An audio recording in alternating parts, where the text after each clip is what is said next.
Welcome back to our YouTube channel, Masters in UPSC, where we master every topic which comes in the UPSC. So, as you read in the thumbnail, today we are going to cover the holistic plan for CSE 2025. So, हमारा 2025 का जो paper है वो prelims का paper होने वाला है आपका 25 मई को, एंड साइमल्टेनियसली हम मेंस भी देखेंगे. सो मेंस का पेपर होने वाला है हमारा 22 अगस्त को. अब हमको हमारी स्ट्रेटजी बनानी है, वो इन डेट्स को ध्यान में रख के बनानी है. इन डेट्स को आप बिल्कुल याद कर लीजिए, ये डेट्स आपकी ज़िंदगी का मेक और ब्रेक हो सकती हैं. ओके, सो अब प्लान जानने से पहले हमने ये जान लिया आज हमारी ये डेट क्या है, 20 जून. और अगर हम यहाँ से देखें सो प्रीलिम्स के लिए हमारे पास नियरली 11 मंथ्स है, एंड मेंस के लिए आपके पास नियरली 13.5 मंथ्स है. सो हमको जो अभी प्लान करना है, हम अभी इस फेज़ में हैं कि हम यहाँ से साल भर में अपने आईएएस बनने का सपना पूरा किया जा सकता है यहाँ से. सो अगर आप चाहते हैं कि आईएएस आप निकालें, वो भी फर्स्ट अटैम्प्ट में, जो बहुत लोगों का सपना होता है, बहुत लोगों का साकार भी होता है. सो इसके लिए आपको 11 महीने अपनी ज़िंदगी के बिल्कुल देने पड़ेंगे प्रीलिम्स के लिए, और 13.5-14 महीने मेंस के लिए.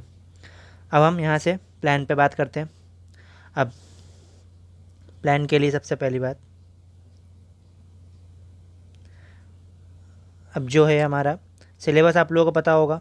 यूपीएससी में हमारे 3 स्टेज होती है, प्री, मेंस, इंटरव्यू. इंटरव्यू अभी हम छोड़ देते हैं, हम बात करते हैं प्रीलिम्स और मेंस की.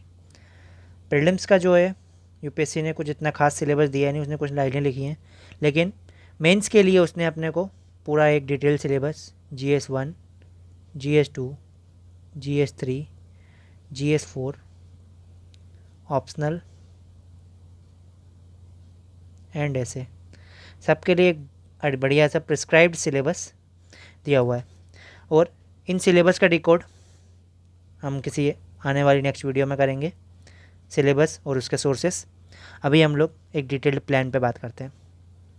ओके, अब जैसे कि प्रीलिम्स भी आजकल बहुत डाइसी हो रहा है, सो प्रीलिम्स के लिए बेयर मिनिमम आपको जनवरी से तो लगना ही पड़ेगा.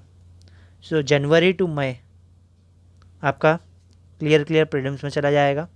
इस समय में आप बेसिक आंसर राइटिंग करेंगे, और जो रिमेनिंग 6 मंथ्स हैं, जो कि आपका जुलाई टू दिसंबर है, इस समय तक हम ये मान के चलेंगे कि हमारी स्ट्रेटजी के अकॉर्डिंग हमारा एक बार पूरा सिलेबस कंप्लीट हो जाए, हमारे प्रॉपर नोट्स बन जाएं,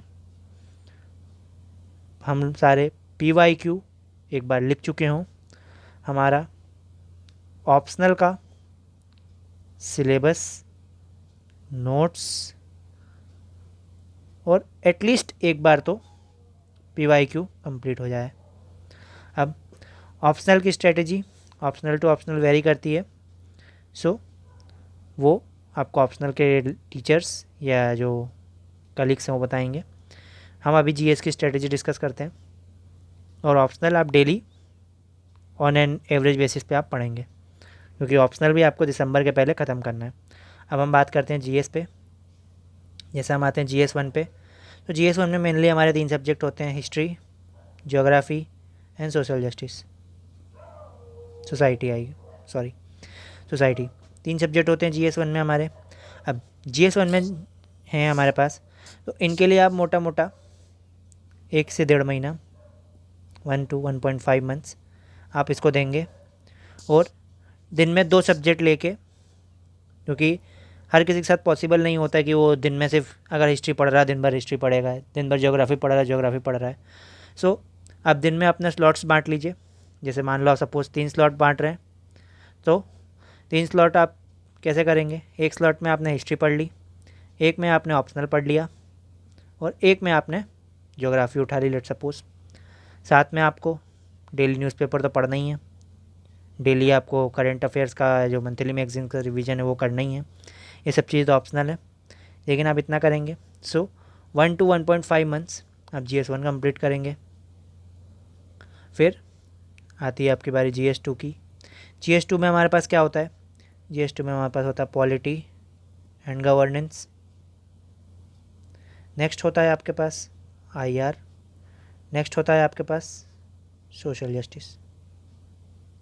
सो ये तीनों को कवर करने के लिए, और पॉलिटी आपका जो है प्रीलिम्स का पोर्शन भी कवर करता है। तो पॉलिटी को आपको सिर्फ ये नहीं देखना है कि हम मेंस अकेले के लिए पढ़ रहे हैं, पॉलिटी आपको प्री कम मेंस कवर करनी है। IR आपको प्री कम मेंस कवर करना है। सोशल जस्टिस आजकल जैसे UPSC का ट्रेंड चेंज हो रहा है, वो स्कीम्स वगैरह पूछ ले रहा है, सो हमको स्कीम्स वगैरह भी अच्छे से पढ़नी है। सो GS2 के लिए हम जनरली इसमें भी हम 1.1 to 1.5 मंथ्स लेते हैं, और इसमें भी हम यही स्ट्रेटजी यूज़ करेंगे कि दिन में 3 स्लॉट्स एंड 3 सब्जेक्ट्स। इससे क्या होता है कि हमारा मन भी लगा रहता है और हम बोर भी नहीं होते। फिर हम आते हैं GS3 में। GS3 में क्या क्या है?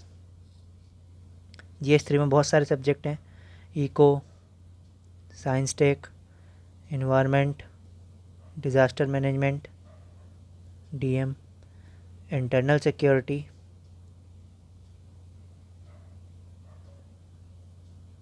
ठीक है। सो इसको सबको कवर करने के लिए 1 to 1.5 मंथ्स। फिर हम आते हैं किसमें? GS4 में। GS4 में कवर करने के लिए क्या है? GS4 में है हमारे पास एथिक्स, इंटीग्रिटी एंड एप्टीट्यूड। इसमें मैक्सिमम आपको 1 मंथ लगना चाहिए। सोर्सेस की बात करें तो सोर्सेस के लिए अभी मैं दूसरा वीडियो एक डला हुआ चैनल पे, जो कि है जिसमें मैंने GS1, GS2, GS3 and GS4 चारों के सिलेबस को डिकोड करके सोर्स बताया है। अगर आप ये वीडियो देख रहे हैं तो उन वीडियो पे भी ज़रूर गो थ्रू करिए, आपको बहुत अच्छी क्लैरिटी हो जाएगी कि कैसे हम लोगों को गो थ्रू करना है, कैसे हम लोगों को आगे बढ़ना है। सो अगर हम इस स्ट्रेटजी से फॉलो करेंगे, so after 6 months up to July to December क्या होगा हमारा? हम लोगों के मेंस का GS1, 2, 3 एंड 4 ये पूरा हमारा कंप्लीट हो जाएगा एटलीस्ट एक बार। और इसमें आपको ध्यान रखना है कि हम नोट मेकिंग करते रहें। हम जो भी टॉपिक आप पढ़ें उस टॉपिक से रिलेटेड जो भी PYQ है उसको आप आंसर राइटिंग करते रहें।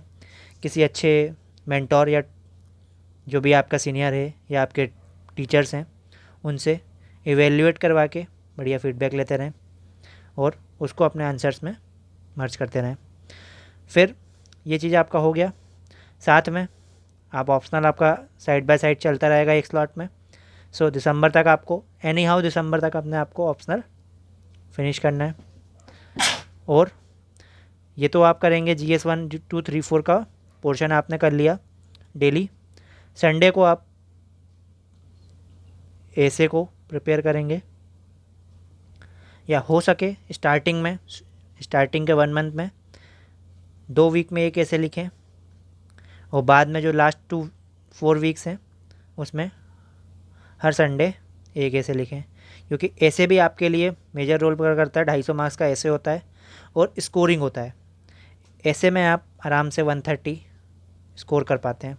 बाकी सब सब्जेक्ट्स में आपको, जैसे GS3 है उसमें आपको 100 स्कोर करने में भी हालत ख़राब होती है, लेकिन ऐसे में आप 130 स्कोर कर सकते हैं। तो ऐसे को हम छोड़ नहीं सकते। अब इस स्ट्रेटजी के अकॉर्डिंग अप टू दिसंबर आपका मेंस वाला पोर्शन पूरा हो जाएगा।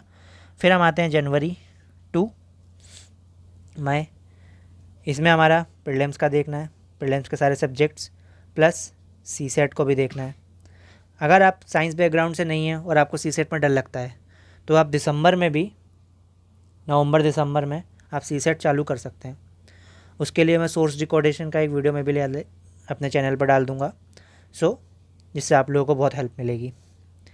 ओके, सो ये थी हमारी बढ़िया पूरी साल भर की स्ट्रेटजी, और अगर हम इसको होलिस्टिकली दिल से पूरा फॉलो करेंगे सो मुझे यकीन है कि अगर आप इसको प्रॉपर फॉलो कर ले जाएंगे सो अगले साल जब रिज़ल्ट आएगा तो आपके भी नाम के आगे हो सकता है AIR1, इसके आगे अपना अपना नाम जोड़ के देख लीजिए, बहुत अच्छा लगता सुन के।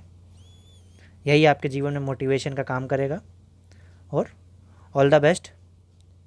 बाकी masters for UPSC are always there for you for mastering the every topic of the UPSC. Thank you.